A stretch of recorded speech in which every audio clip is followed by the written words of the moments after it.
My name is Consuelo Mungiza. I'll be your host for this session. On the agenda today, we have introductions to get to know each other a little bit. We'll define what's the career growth. Then we'll go into the practical approach one can use towards career growth. Then we'll have a question and answer session, which will include live questions and responses to the question that was sent in application form. Then we'll conclude and have next steps. Let's now go into the materials for today. So what is career growth? So there are two ways to career growth. There's the traditional career growth and there's the current career growth path. Let's start with the traditional career growth. So traditional career growth is defined as a straight path where an individual is supposed to follow a structured ladder step by step from the entry level to the executive level. So with this traditional career path, it's assumed that career is stable, linear, and predictable. For example, if you are an accountant, it's expected from you to start as a junior accountant, then grow to a senior accountant, later become a finance manager, then later be a CFO, maybe after 10 or 12 years.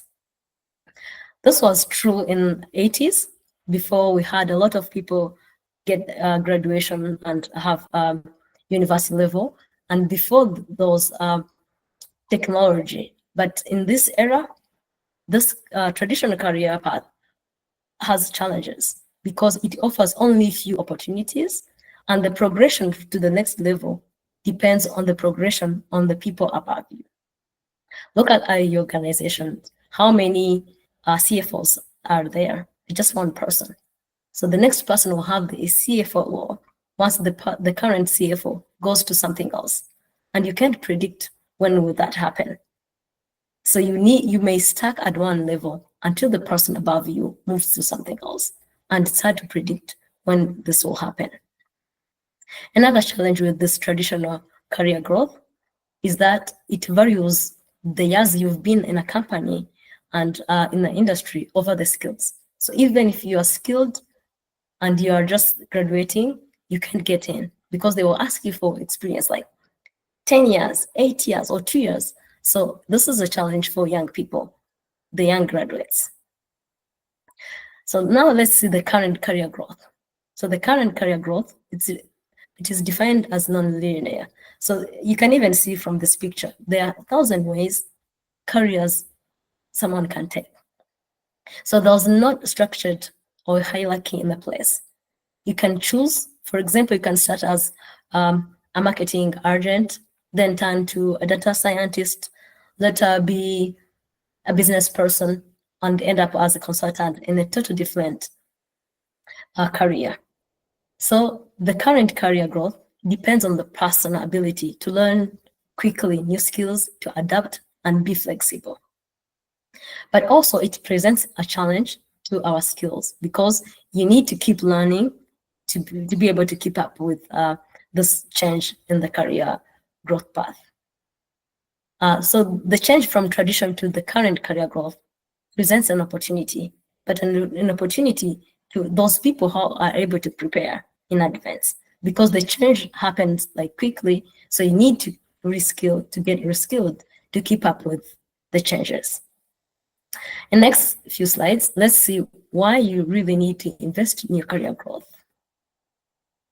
One, you should invest in your career growth because of the rapid change in the marketplace due to technology. Look at the statistics. By 2030, 85% of the jobs that will exist are yet to be created. This was reported in 2017. So now we are like 5 years and 1 month to 2030. So that means most of these jobs are already created, but new job will require new skills. And look at this report of last year. 23% of jobs that exist today are expected to change significantly by 2027. And 44% of the workers are predicted to be required to reskill in the 5 years. So what does this mean to you? Being the 85% of the new job that will be created, or the 23% that will change, you need to get skills that are required to keep up with this change. For example, if you are an accountant, what will the accountant role change? How will the accountant job change if AI and technology takes over? What are the skills that will be required? So you need to know those skills and start learning those. If you are a program manager, how will your role change once we are in the era of technology and AI? So it's up to you to look at what are the skills that will be required in 5 or 10 years and start learning those skills. The second reason why you need to invest in your growth, like seriously, is the increase in the population and effect of globalization. The African population has grown from 830 million in year 20,000 to 1.5 billion in this year, and expected to grow to 1.7 in 2030. And over 60% of this population is people below 25 years old. So this means every year we have a lot of people that enter the market as job seekers. And see this, the competition is almost doubled since the year 20,000. So if you had 1,500 competitors in year 2000, now it's 3,000 people. How would you be the one to get the role? It's up to you to get the skills that are required to keep up with this change. And over 50% of organizations are now offering remote work options. That means the competition is no longer local, it's becoming global. So you're not only competing with the Rwandans, you're competing with Nigerians, Canadian. So it's like global marketplace. Anyone can enter and compete with you. So like with this change, investing in your growth is no longer an option. It's a requirement if you still want to be relevant in the current marketplace. The third reason you should invest in your career is the need of soft skills. Soft skills are critical in the current marketplace, but they are not taught in schools. We are speaking of the skills like leadership, adaptability, emotional intelligence, communication. All these are required in the marketplace, but most of them are not taught in school. It's up to you to go out and find where you can learn those. Look at this number. Soft skills accounted for 92% of the top skills employers were looking at when hiring. It means you can't get the next job if you have not mastered yet the soft skills. And the skills are expected to make up 50% of the core skills in next year. Again, this means even if you have a master's degree in software engineering, you still need to master soft skills if you want to be relevant in the marketplace. And it was reported that there was an increase of 120% in the need of soft skills compared to last 10 years. That means you need to get your soft skills updated up to 120% if you want to maintain your job and if you want to grow in the next job. So with this first part, the conclusion should be if you're not growing, improving, or learning new skills, then you're falling behind. The changes that are happening is an opportunity, but for those who are preparing for that. So we have resources all around. So it's up to us, you and me, to go and learn new skills if we want to keep up with the change that's happening in the market. So I want to see that in the chat. Are you committed to your growth? How much are you committed? Send emojis. How are you committed to invest in your growth moving forward?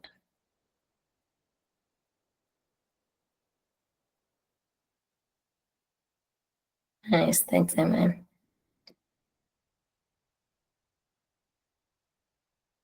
Nice. I want to see those that are committed to invest in their growth. They're nice, great.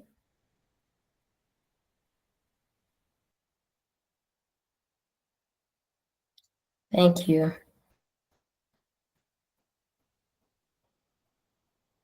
So to keep up with the current market changes, so you need to get reskilled. So let's see then the practical approach one can take to move their career growth.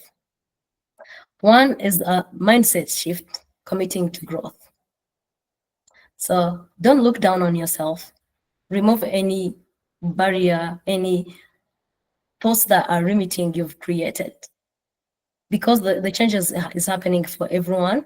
So we are all need to relearn skills. So being your age, where you went to school, now it doesn't matter a lot. So it's up to you to be committed to learn required skills. So you can achieve any role you want. You can enter any marketplace you want, as long as you're committed to learn what's required for you to enter.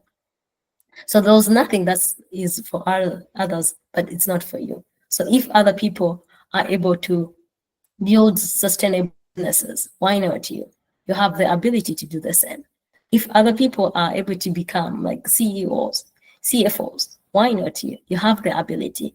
What's required of you is just the commitment to learn the required skills. And also you should shift away from the overnight result mindset. We see that in most of the YouTube video, how to become successful in 1 week. That doesn't work. So shift away from overnight result mindset and start investing necessary effort. All the variable things in life require considerable effort. Also, you need to build resilience. Maybe to be successful, it will require you to try several times. And other times, you will need to start from scratch. So you need to have your mind ready for that. By the time you set your mind to achieving what you want, as long as you invest in required effort, that will happen. So change your mindset and commit to growth. The second part is decide about your next career move. So you need to be clear. Where should you grow to? Is it in the same department? Is it in the same organization? Or is it in the same industry or totally different one? And again, on this stage, don't follow everyone else, because maybe there's a trend in tech, everyone wants to enter tech now. But you should check what's best for you, what fits you, and what's move you to the next level. So decide where do you want to grow to. And once that's clear to you, you can now assess what's the gap of where you are today and where you want to grow to.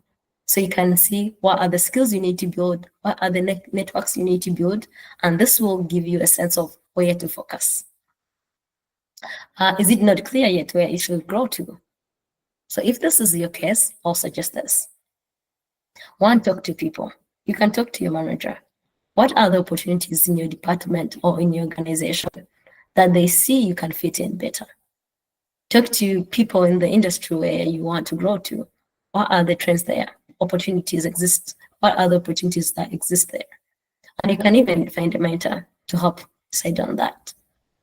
And again, don't complicate that, because sometimes navigating career change or career growth is like driving in a road full of turns where you see only a few meters ahead, and that's okay. We've seen that most of the people like going to medical school, they start like, I want to be a doctor. But whenever they enter that, they find there are other options. They can go in pediatrics, they can go in surgery or gynecology, or there are other few options there.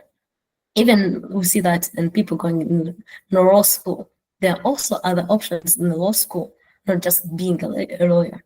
So is the same for you. If you just see the starting point, start the road. So as you get in and you get more clarity, you can adjust as needed. Another thing you need to do as you get ready for the next move is high performance in your current role. So get your attitude and values correct and build a culture of high performance. And I know people may ask, why do I need to work hard for the current role while I still want to move? But you need to perform better in your current role, mainly for two reasons. One, to build skills and confidence, and also to build a reputation a strong reputation. So don't think maybe if you're not an accountable person when you work for someone else, you'll then be accountable when you open your business. Maybe not. So use where you are as a place to set a foundation for your next move. So set high standard, be known for like high quality work, always exceed expectation. So maybe your next promotion will be based on your current performance, and no one will want to refer you to something else if they don't know you as a high performer. So you need to perform high in your current role. And also as you perform high, it builds your confidence so you can be able to tackle the next stage confidently. So you also need to build the strong reputation. So if you have that reputation, every time someone sees an opportunity, they think of you. But if you are a bad performer, who will think of you in that competition we're talking about? If there are another 1,000 people that are targeting the same opportunity as you are targeting, the one with high skills, high reputation, high performance will be the one to take that role, not the person underperforming. Another step you should take is investing in your growth. We're speaking of investing money and time. Put your responses in the chat. I want to see when is the last time you, with your own money, you bought a course, a training, or a book. When is the last time? Add your responses in the chat.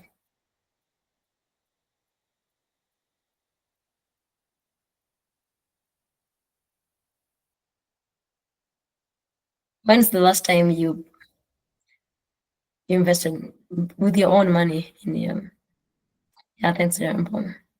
2 months ago, great. Please add your responses.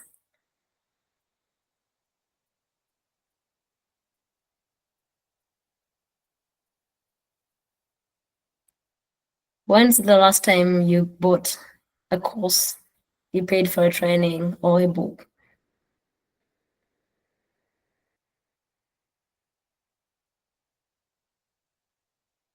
Yes, 1 month ago, Anastasia, that's great. More than 10 years for Giselle, yeah. Free subscription, yeah.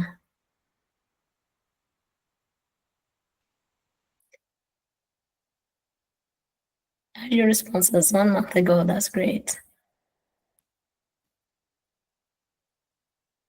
Never planning to.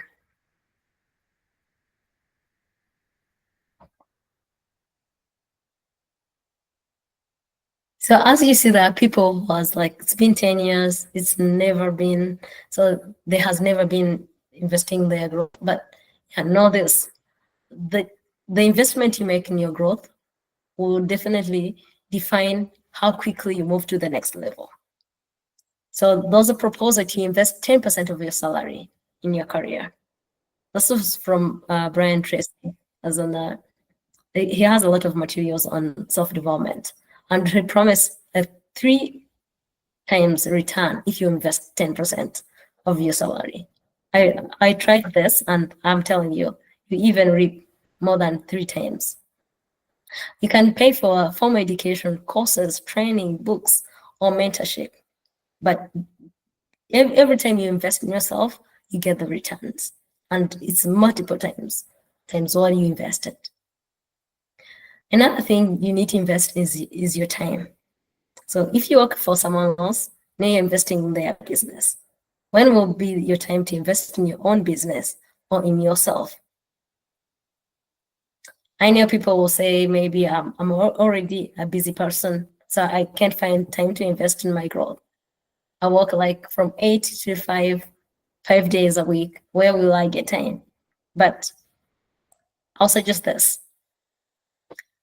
Why can't you get our work before everyone else? If you start work at 8, you can get there at 7:30 and use the 30 minutes for your growth. People in Rwanda, we start work at 9 in most places. Why can't you get at work at 8 and use the 1 hour for your growth? You can also even use evening hours, but I personally prefer morning hours because If you worked full time, like seriously for 8 hours, you're definitely tired at the end of the day. But if evening works for you, you can also use that time. You can also organize your work better. If you organize your work better, I know for some people, the work can even finish in a few hours. So, and remain with hours you can invest in your personal growth. You can also reduce the time you spend on social media or chatting with people. Have you seen like the time people spend chatting about the soccer games? Like what's the best team, what's the best player? They can even spend 2 hours chatting about someone's career. That time can be also invested in your career. So the challenge is like at least invest 1 hour in yourself every day or 5 hours on a week. And the investment you make in your growth will define how quickly you move to the next level, being like how quickly you learn new skills, how quickly you get into a promotion or the next level you want to achieve. The last stage is find a mentor and find a network. So basically we're saying get around people and have people around you and not everyone. So find a mentor, someone who has gone the route you are thinking to take, someone who will share the real world tips and experiences, not just things they read in the book. And it should be someone who will hold you accountable and someone who cares enough to ask you to report back on things you said you would do. We should also build a network, like connect with professionals, peers, and potential employees. You've heard probably that. So we become the average of the people we hang out with. So if you spend time with negative people, you will become negative without even you noticing that. So you need to choose wisely your networks, your associations.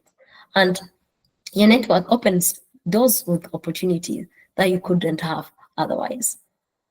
So it's up to you to decide what are the people, what do I want, who are the people who share the same mindset, and connect to those.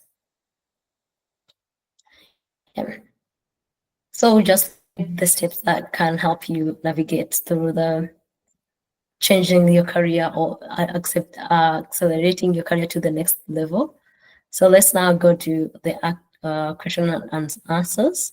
We'll have questions in the chat and also respond to the questions that were sent previously.